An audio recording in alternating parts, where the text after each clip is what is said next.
Hey guys, it's Amy at Zoe Beck, and I'm going to do kind of a series of 3 videos that are looking at certain genres or certain types of books that I want to read in 2023. So I've had way too much fun coming up with lists of things I want to read.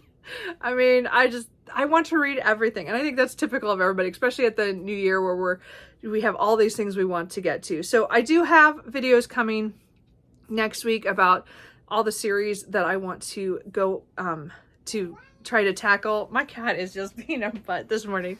The series that I want to tackle, and I also am going to do the 23 books in 2023 that I want to read.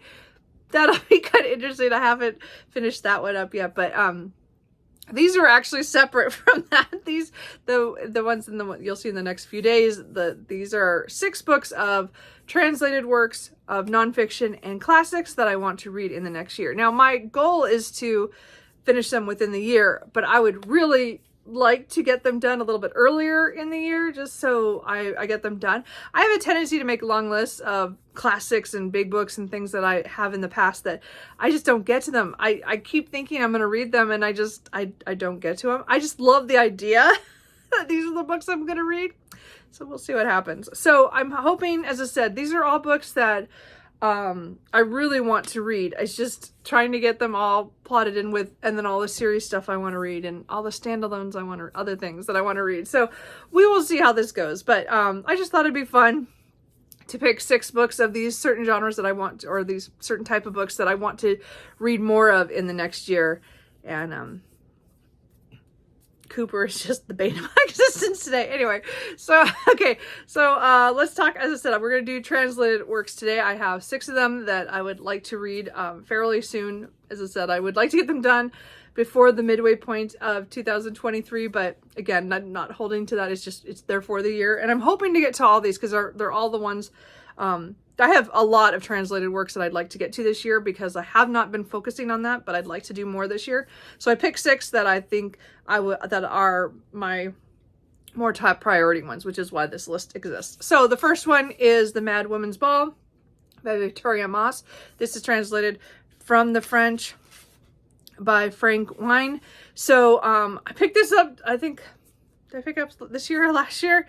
I just heard so much thing about it. It's a historical fiction talking about an asylum where women were sent, that maybe were not exactly mad, but were sent out of society. And I think they have some kind of ball that happens that kind of puts them on display in not a very good way. So I don't know. I heard really good things about this when it came out. I just love the cover, I admit it.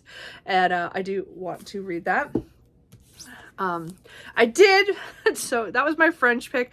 I did only pick 3 Japanese, even though half my translated shelf is Japanese works, but I picked only 3 for this list, so I picked half of the list. Anyway, so the first one is the Dekangon House Murders by Yukido Oyatsuji, I think. This is a classic mystery. I think it's even kind of like it's not, a remote island that they say is haunted because of some unsolved murders on there, and this club is out to go and check it out, and I think things go wrong. People start getting picked off one by one, so it's kind of like And Then They Were None by Agatha Christie.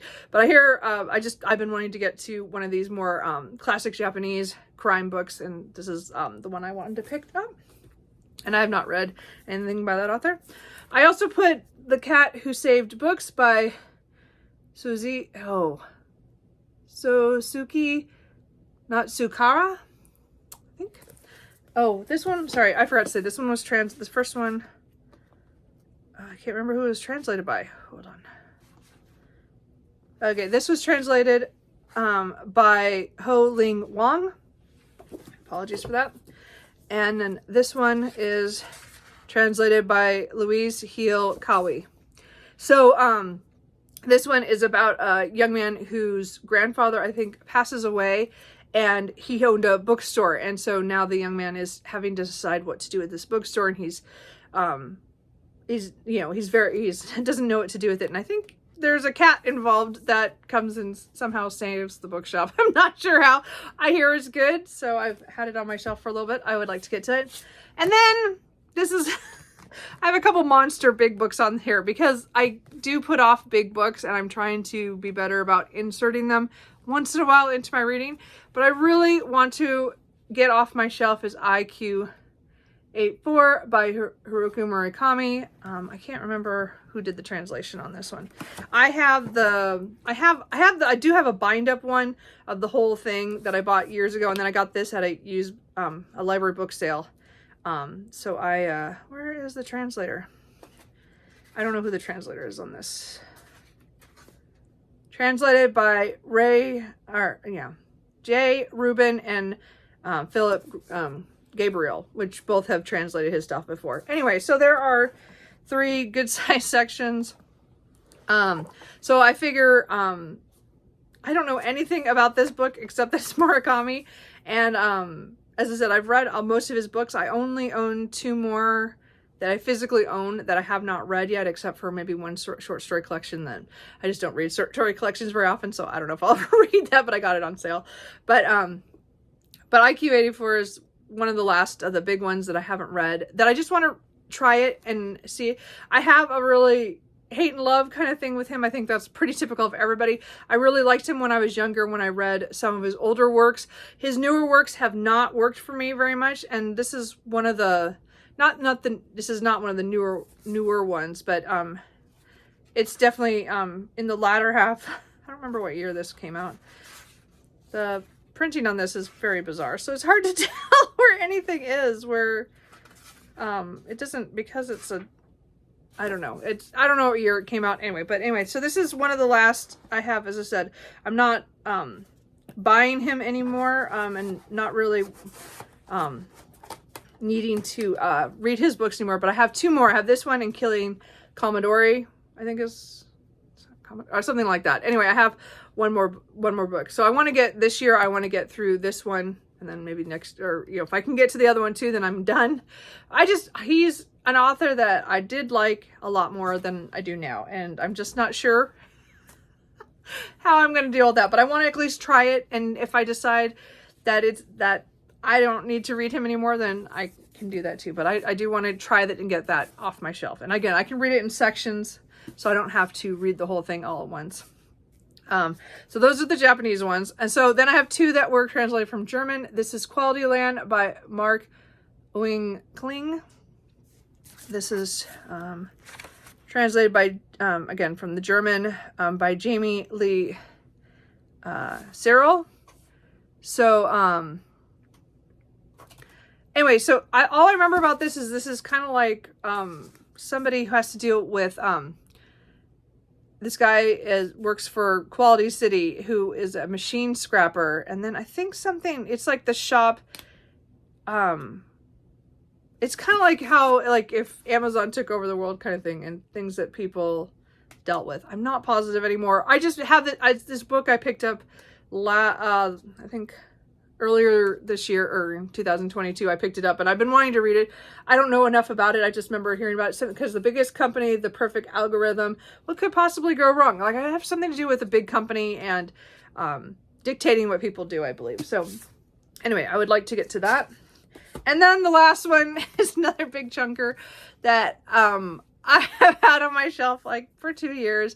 And, I really want to just give it a shot. I'm not sure if I'll get along with it, but I'd really like to try. And that is The Eighth Life by Nino Horadic. Oh, I don't know how to say that last name. Sorry about that. I don't know. We'll let you guys. It's a long name. Anyway, and again, this is also translated from German by Charlotte Collins and Ruth Martin. So this one, I mean, IQ 84 is like 1,000 page, or 1Q84 is like 1,000 pages or something. This one is this is like 930, 935 or what. So this is a big chunker too. So I'm hopeful that I will pick this up.